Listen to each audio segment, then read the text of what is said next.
Hi everybody, this is Dino Chris from Prehistoric Facts, and this is the first outdoor episode of the series, so why don't we get started, and I'll tell you where I'm at in a little bit. Alright, this is from Rainey from Embarrass, Wisconsin. Hi Chris, there seems to be some debate as whether dinosaurs were cold-blooded or warm-blooded. What do you believe and why? Well, since that the evidence actually supports that dinosaurs were warm-blooded than cold-blooded because of their ancestry towards birds. And because since birds are the descendants of dinosaurs, there is a belief that dinosaurs were warm-blooded. And considering that they actually have hollow bones, and also they actually have a high metabolism, so they will actually be able to travel great distances, and also they can digest their food a lot faster, and also they have high energy rates, so that gives them the ability to run faster, and also to actually burn their energy a lot quicker though too. And also they need a lot of food intake to actually have themselves to be that hot, to have that kind of high metabolism. And considering that since the birds are descendants of dinosaurs, they actually have air sacs throughout their body, including in the bones. And they're pretty much, they're taking in oxygen a lot easier. And also, if you're warm-blooded, and if you want to get bigger, you need to be warm-blooded. Cold-blooded animals, when they're actually trying to get bigger, it's a waste, because they're not going to get that much energy to actually be able to digest faster, and also to run as fast. So it's actually going to be very difficult for cold-blooded animals to get bigger. And considering that these animals were very high energy rates, and also how they actually be able to move a lot faster. So there's your answer, that dinosaurs were actually warm-blooded, not cold-blooded. It's because in the past, a lot of people thought they were slow, cold-blooded reptiles.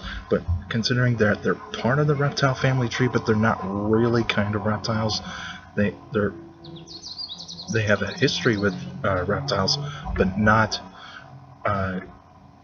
in a close relationship with them. So they're mainly warm-blooded.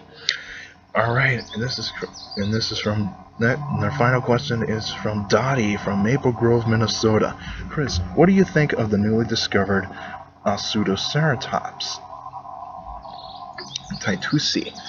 Well, considering this is a newly discovered dinosaur, I think it's a pretty interesting dinosaur, because it means no big nose face,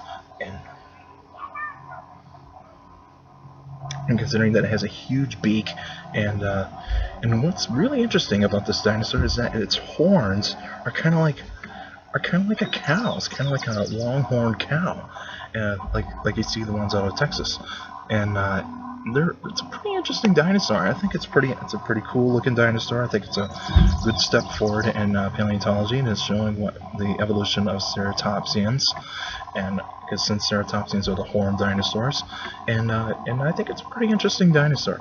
I think defense-wise, it might actually just scare off predators, not really to actually try to defend it with its horns that much. I think if it actually tried to defend itself with its horns, it would actually probably break off one of the horns. So I would probably say that they're actually made for display, and also to actually scare off predators, because that way it doesn't have to be eaten that quickly. Excuse me, there's a bug on my camera. And this dinosaur I think it's really interesting. We don't really know that much about it, so it's pretty interesting dinosaur. It's newly discovered, so there's going to be a lot of new research going on to actually continue this kind of research about this kind of dinosaur. So hopefully more information actually comes out, and we'll actually see what its behavior is like, and also what kind of predators it actually faced, and also and also if it lived in herds, or otherwise if it lived alone, kind of like rhinos. All right, that's it for now. And let me tell you where I'm at right now. And since this is the first outdoor episode, I'm actually on a hill in Wausau, Wisconsin called Red Mountain, and it's a state park, and it's one of the it's a famous geological site here in Wausau, and it's one of the first things that you'll see in the landscape of Wausau. It's a big honking hill, and it's actually made of quartzite. It's a metamorphic rock that is formed by and quartzite is pretty much quartz, and it's a mixture of quartz and some other kind of minerals, and it's a metamorphic rock, so it's actually in a mixture of in between of igneous and it's actually a mixture of igneous and sedimentary rock. So it's a very hard rock, and it's pretty interesting. And since like further away from the hill, there was actually a quarry here on this hill for quartzite, and they used it for some tabletops and some floors, but and also they probably used it for some tombstones too. So it's pretty interesting. It's a pretty interesting hill, and I don't know if you can see this, but and you see that right there? That's the view from up top. So this is a pretty good view of Wausau, because since I'm facing pretty much north, I'm facing north of Wausau, and it's actually a pretty interesting view up here. So this is a very good view right behind me, and I think it's pretty cool that I actually get to do this, to actually do it for you guys, and also hopefully that this is actually not the last outdoor episode that I'm able to do. Alright, that's it for now, and then the next episode I'll be doing is a special episode about Tyrannosaurus Rex. So I'll actually tape that on Saturday, and I'll actually upload it on Sunday. So hopefully that I actually get to, and I'll upload this episode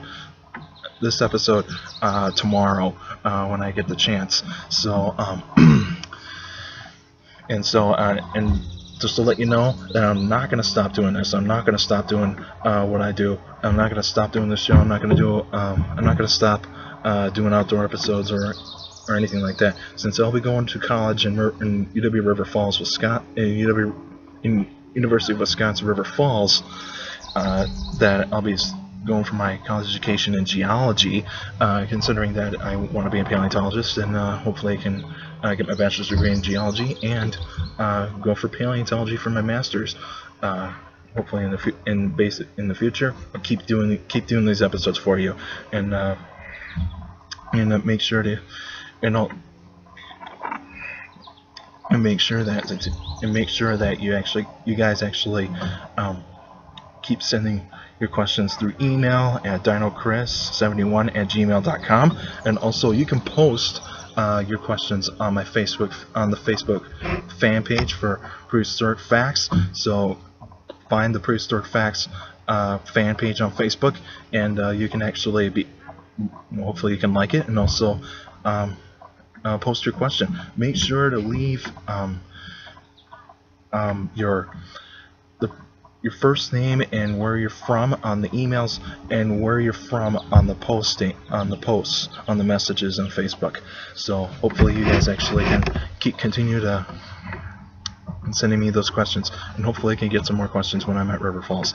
Alright, that's it for now. Make sure to take care of the people around you, and also for you younger kids out there, make sure you actually listen to your teachers, your parents, and your guardians. They're actually the best motivation that you can have for a good education, and hopefully you guys actually can get a great job you can have great things happen to you when you actually have a good education. I don't mean like really high education. You don't really have to become a doctor. You don't really have to go to college to actually have a great education. Some people are very successful by just having a high school diploma. But anyway, since I'm going to college, I'm actually getting further in my education. Okay, that's it for now, and hope to see you guys later. And hey, more outdoor episodes are coming.